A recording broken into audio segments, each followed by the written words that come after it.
Hey guys what's up. तो स्वागत है आपका एक नई वीडियो में। और आज का जो वीडियो है वो है इंडिया और इजराइल के बारे में। कैसे इंडियंस वहाँ पे रहते हैं, अपनी लाइफ का गुजारा करते हैं और कैसे लोकल्स के साथ उनका घुलना मिलना रहता है।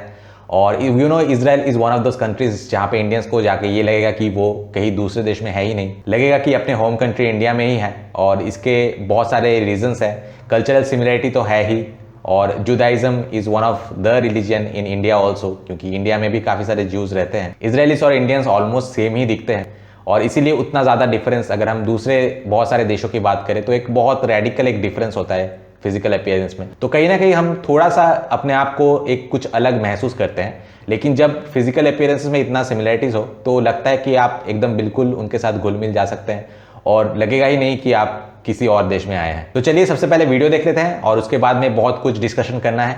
और इजराइल ने जो अपने लेज़र वेपन का टेस्ट किया ड्रोन्स के अगेंस्ट, अब मज़ा आएगा। टर्की के ड्रोन्स तो गए, तो इसके बारे में भी हम बात करेंगे वीडियो के बाद। तो चलिए सबसे पहले वीडियो देख लेते हैं।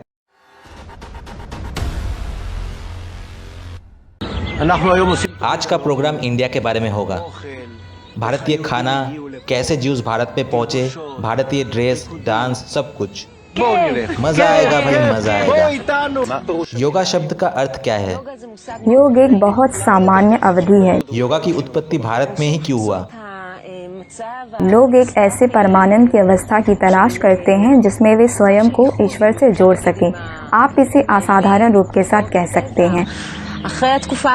इस अवधि के बाद एक ऐसा वक्त आता है जब इंसान इन रिवाजों के पार जाना चाहता है और आत्मा की तलाश और स्वयं की संतुष्टि चाहता है।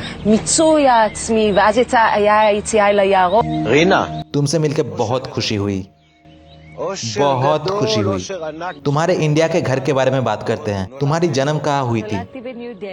मेरा जन्म नई दिल्ली में हुआ। मेरे पिता एक सिख थे और मेरी माँ एक इराकी यहूदी थी। इंडिया में तुम्हारी फैमिली कैसा था? परिवार हमेशा एक साथ था। क्या इंडिया में तुमने अपने यूनिक जूइश कैरेक्टर को मेंटेन कर पाई?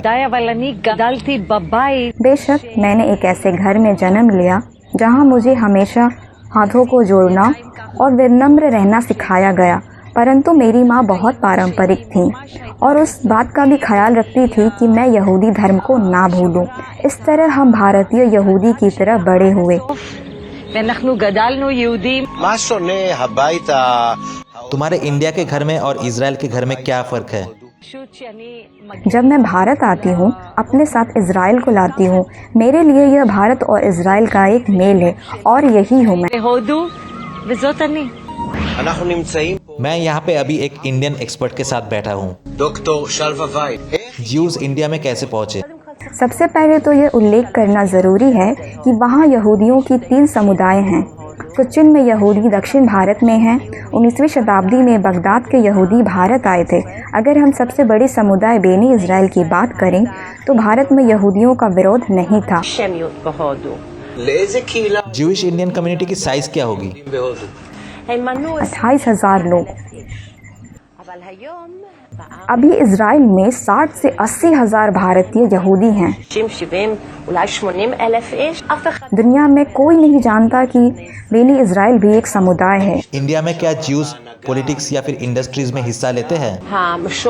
अंग्रेजी भाषा में राष्ट्रीय कवि निज़्म मिज़किल बेनी इजराइल में से एक हैं। भारतीय सरकार में एक मंत्री और एक एडमिरल भी हैं। वहीं भारतीय सेना के प्रमुख एडमिरल सैमसन हैं। मेरा सौभाग्य। क्या ये सब ड्रेसेस आपने इंडिया से लाया है? इसमें से कुछ मेरे अपने डिजाइन्स है, बाकी सारे मेड इन मुंबई है। बहुत रंगीन होते हैं, बहुत सारे डिजाइन्स होते हैं, कुल हाथों से बनाया हुआ होता है। हम ऑलमोस्ट प्रोग्राम के एंड तक पहुंच चुके हैं, लेकिन शांति में टाइम स्पेंड किए बिना मैं इस प्रोग्राम को खत्म ही नहीं कर सकता था। प्लीज इस जगह के बारे में बताओ मुझे। सब कुछ मिलेगा। ये इजराइल में सेंटर ऑफ इंडिया है। बेसिकली ये पूरा बिल्डिंग ही एक गेस्ट हाउस है। यहाँ पे आके आपको लगेगा कि आप इंडिया में आ गए हैं। इतने हजारों की तादाद में इजरायलीस इंडिया क्यों जाते हैं? मुझे लगता है कि इंडिया में सब कुछ बहुत जल्दी होता है। आप इंडिया में बहुत जल्दी प्रोग्रेस कर सकते हैं, क्योंकि वहाँ आपको कम बाधाएं मिलेगी। चाहो तो सब कुछ मुमकिन है। ये मोटो और ये वाइब आपको पूरे इंडिया के हवा में ही मिलेगी। मैं आपको दिल से बहुत धन्यवाद कहना चाहता हूँ कि आपने मुझे ज्वाइन किया इंडिया के बारे में इस खूबसूरत प्रोग्राम में। हमने आपको इंडिया के हर एक एस्पेक्ट्स के बारे में दिखाया ताकि आप वहाँ जाना चाहे। जाएंगे नहीं तो इंडिया के बारे में जानेंगे कैसे? तो आपको तो पहले ही पता होगा कि Israel become the first country to use aerial laser weapons. कल ही शायद ये खबर आया है। वैसे टेक्नोलॉजी में तो इंडिया भी काफ़ी आगे है, हम भी किसी से पीछे नहीं है। हमने पहले ही ऐसे वेपन्स को यूज़ किया है और उस वेपन का नाम था काली।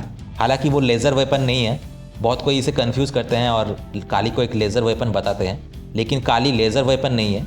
काली stands for kilo ampere linear injector और ये बेसिकली इलेक्ट्रॉन पल्सेस को एमिट करते हैं। और ये हमने यूज़ किया था पाकिस्तान के अगेंस्ट सियाचिन में। वैसे तो बहुत सारे लोगों को पता ही होगा, इस ऑपरेशन का नाम था ऑपरेशन वाइट वॉश। जिनको नहीं पता है उनके लिए मैं फिर भी शॉर्ट में बता देता हूँ। 7 अप्रैल 2012 में सियाचिन में काली से बर्फ़ को पिघला के एक ग्लेशियर क्रिएट किया गया, ह्यूज ग्लेशियर, और एक जिससे कि एक एवलांच से पूरे पाकिस्तानी कैंप्स उड़ गए। और हालांकि काली लेज़र वेपन नहीं है, लेकिन साइंटिस्ट कहते हैं, बहुत सारे साइंटिस्ट और एक्सपर्ट्स ये कहते हैं कि काली जो है वो लेज़र वेपन से भी काफ़ी ज़्यादा खतरनाक है। लेज़र वेपन्स इनकमिंग मिसाइल्स या फिर एयरक्राफ्ट्स को ड्रिल करके उसमें होल बना के या फिर उनको जला के उनको डिस्ट्रॉय करते हैं, जिसमें थोड़ा टाइम लग जाता है। लेकिन इंडिया की काली उतना वक्त भी नहीं लगाता, वो तुरंत मिसाइल्स और एयरक्राफ्ट्स को डिस्ट्रॉय कर देते हैं। लेकिन एक इशू आ रही है कि इसका वेट बहुत है और इसे अभी बहुत ज़्यादा लाइट वेट और कॉम्पैक्ट बनाने की कोशिश की जा रही है।